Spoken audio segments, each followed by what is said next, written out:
Hello and welcome to the weekly gaming roundup for the 19th of February 2021. Street Fighter V has finally come out with an update for Season 5 that will somewhat change the game completely. The Season 5 update will include Dan as a DLC character, and it will also introduce a new mechanic into the game.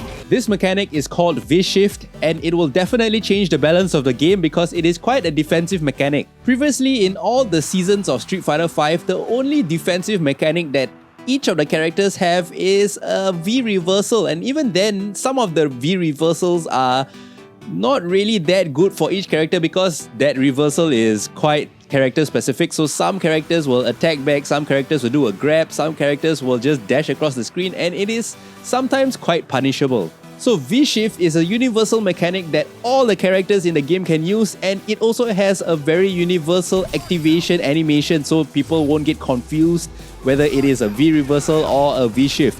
From all the gameplay videos that Capcom has showed online, V-Shift feels like it is fully invulnerable and you can actually avoid attacks from your enemy and also punish them afterwards. As of the recording of this video, I do not know the frame data of this V-Shift mechanic, but the game is going to come out on the 22nd of February. Right now, I'm recording for the 19th of February, 22nd of February is Monday.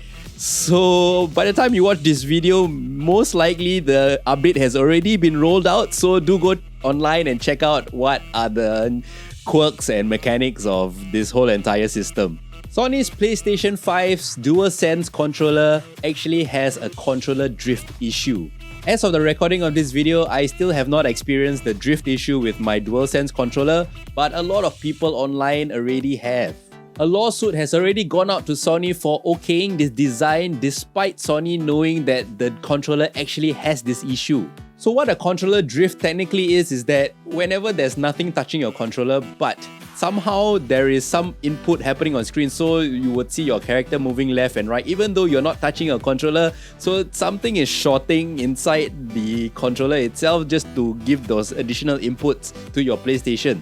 Controller drift technically can happen to any kind of controller. Let's say if like dust or hair goes inside to your controllers like PCB or the motherboard of the controller, it can maybe short something out and it will just register additional inputs even though you have not pressed the button or moved the joystick or whatsoever. And one other controller that is notorious for that is definitely Nintendo Switch's Joy-Cons. But for the Nintendo Switch's Joy-Cons, Nintendo actually couldn't find the cause of the drift, and all the units that they put out technically didn't have that defect until something happened to them. So maybe somebody just overused the Joy-Con, or maybe dust just went into some little nook and cranny of the Joy-Con and then the drift will start to happen. For the Nintendo Switch's Joy-Con, it is not really a common occurrence, but it still happens and people are still getting their Joy-Con drifts when they are using their Nintendo Switch controllers, but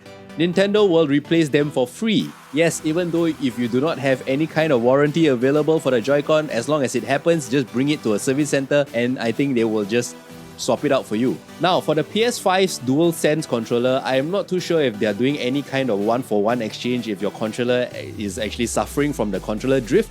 But the fact that Sony technically knew about the problem and they still shipped it out for consumers to buy is quite a big red flag. Hopefully future DualSense controllers will not have that issue, and like I said, I do not have the issue on my controller as well, so I don't know what is going to cause it to happen.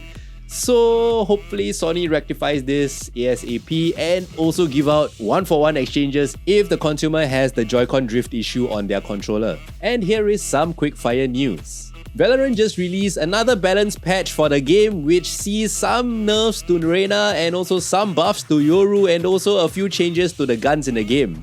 Valheim, a survival exploration game, has become really popular in the recent weeks. It has sold 2 million copies on Steam already and I don't think it is going to slow down anytime soon. So that's all for this week's news roundup. Tune in next week for more updates. Yeah!